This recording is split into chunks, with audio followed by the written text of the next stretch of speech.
দ্বিতীয়ত হচ্ছে এই যে ফেসবুক বা সোশ্যাল মিডিয়াতে যে কন্টেন্ট গুলো দেয়া হচ্ছে এবং এআই জেনারেটেড কন্টেন্ট দিয়ে তো রাজনীতিবিদরা বা ছাত্র সংগঠনের নেতারাও অনেক সময় বিভ্রান্তির মধ্যে আছে।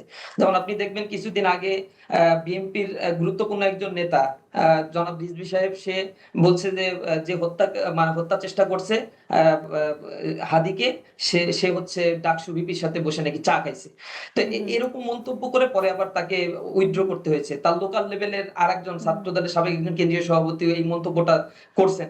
মানে সোশ্যাল মিডিয়ার এই ছোট্টখাটো কন্টেন্ট দেখে কোনো যাচাই বাছাই না করে রাজনীতিক এই পর্যায়ের নেতা কর্মীরা যখন এমন কথা বলে, তখন তো রুট লেভেলে একটা বিভেদ তৈরি হচ্ছে, ক্লাস তো এখানে তৈরি হচ্ছে। ওকে, এই জায়গা এই থেকে আমরা যেটা করার চেষ্টা করছি, ইসলামী ছাত্র শিবিরের পক্ষ থেকে 5 আগস্টের পরে ছাত্র দলের সাথে একাধিকবার যোগাযোগ করার চেষ্টা করেছি।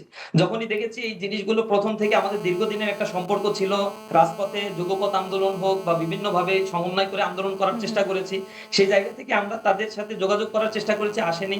আমাদের কেন্দ্রীয় সভাপতি তৎকালীন সেক্রেটারি জেনারেল যিনি ছিলেন, তাদের অফিসে গিয়ে কিন্তু তাদের সভাপতি সেক্রেটারির সাথে আমরা কথা বলে আসছি। ইভেন আমাদের বিভিন্ন ধরনের প্রোগ্রামে তাদেরকে কার্ড দিয়ে হোক, ওভার টেলিফোনে হোক, সভাপতি সেক্রেটারির সাথে যেহেতু আমাদের যোগাযোগ আছে, তাদেরকে আমরা দাওয়াত দেওয়ার চেষ্টা করি। এবং সাহেব ভাই যেটা বললেন, এগুলো আলোচনার মাধ্যমে কিন্তু অনেক মিটিগেট করা সম্ভব হয়, সেটাই কিন্তু কেন আমরা সম্ভব দেখি হচ্ছে না। না? আমি সেক্ষেত্রে সদিচ্ছার অনেকটা ঘাটতি আমাদের মধ্যে রয়েছে, এটা ওকে, নিঃসন্দেহে আমাদের উপর আমরা দায় আছে। এগুলো যদি আমরা মিটাতে পারি, নিঃসন্দেহে পরিবেশটা অনেক ভালো হবে। এটা তো সকলেরই চাওয়া, এবং ছাত্র সংগঠন হিসেবে আমাদের তো এটা 5 আগস্টের পর থেকে যখন ক্যাম্পাসগুলোতে একটা দারুণ পরিবেশ সৃষ্টি হলো, ইসলামী ছাত্র শিবির চেষ্টা করেছে ছাত্র বান্ধব কর্মসূচি কার্যক্রমের মধ্য দিয়ে ছাত্রদেরকে সবাইকে নিয়ে ক্যাম্পাসে ছাত্রদের যেন অধিকার প্রতিষ্ঠিত হয়, গণরুম গেস্ট রুম কালচার গুলো অ্যাবলিশ হয়, এবং আন্তঃকন্দল বা দ্বন্দ্ব, চাঁদাবাজি বা লুটেরা, এইসব কার্যক্রম যেগুলো আওয়ামী ফ্যাসিবাদের সময় গণহারে করত এবং ডেমোক্রেটিক কোনো চর্চা ক্যাম্পাসগুলোতে ছিল না। তো সেই জায়গায় আমরা চাচ্ছি মানে একটা রিপিটেশন হোক, একটা আমূল পরিবর্তন হোক ক্যাম্পাসগুলোতে।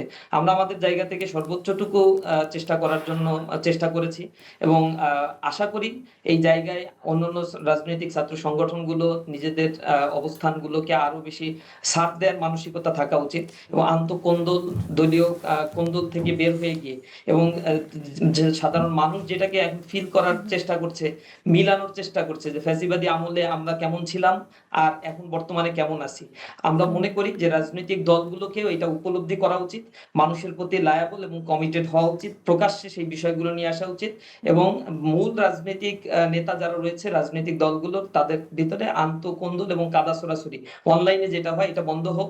তাদের সাথে আমরা দেখি অসুস্থ হলে মির্জা ফখরুল ইসলাম আলমগীর সাহেব অসুস্থ হলে জামাতের নেতা দেখতে যায়, জামাতের কোনো নেতা অসুস্থ হলে আবার তিনি দেখতে যাচ্ছেন, আবার অন্য কোনো দলের কেউ আক্রান্ত হলে তার কাছে ছুটে যাচ্ছেন।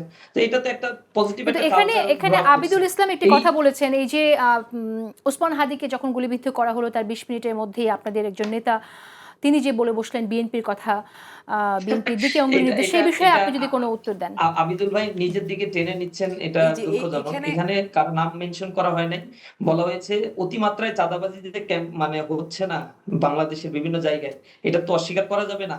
এগুলো যদি কেউ অস্বীকার করে তাহলে তো স্বাভাবিকভাবেই মানুষ রিয়াকশন ভাই করবে, ওই স্ট্যাটাসে কারণ বিন্দু পরিমাণ আওয়ামী লীগের কথা উল্লেখ ছিল না, আপনাকে স্বীকার করতে হবে ভাই, ভুল করলে স্বীকার ওখানে করা, ভুল করলে আবিদ ভাই অনুশোচনা ওইখানে করা আপনার নাম উল্লেখ স্বীকার ছিল করা না, উচিত। আপনার দলের কথাও উল্লেখ ছিল না, আপনার এইটাই দলের ওনাদের কথা চালাকি, এটাই সাদ্দাম আপনার ভাইদের দলের চালাকি কথা যে উল্লেখ তারা এইভাবে দায় অস্বীকার করবেন এটা নিয়ে বলছে। সবকিছুতে। আপনার অনুতপ্ত হওয়া উচিত, আবার আপনি দায় এড়াচ্ছেন কিভাবে সাদ্দাম ভাই? এটা উচিত না। মানে ঐক্যের সবচেয়ে বড় বাধা সাদ্দাম ভাইদের এই মানসিকতা, যে তারা এটা জানেন উচিত যে না তারা সাদ্দাম কাকে ভাই, ইঙ্গিত এটা উচিত করেছেন, না। স্টিল বেটা তারা কিন্তু আপনার সেই যে দায়টা নেবেন না সে কখনো। যেভাবেই হোক তথাকথিত ডাকসু আপনাদের কথা আমি যদি আমি কথা একটু বলি না, একটু এখানে কথা শোনার এন্টার করি। মানসিকতা থাকতে হবে আবিদ ভাই। কিন্তু আপনি সেটাকে আবিদ ভাই আচ্ছা, আবিদ এখানে ভাই, আমার মনে হয় সাইর আমি আপনার কাছে আসি। নিয়ে নিচ্ছেন, এটা হচ্ছে আপনাদের বড় সমস্যা।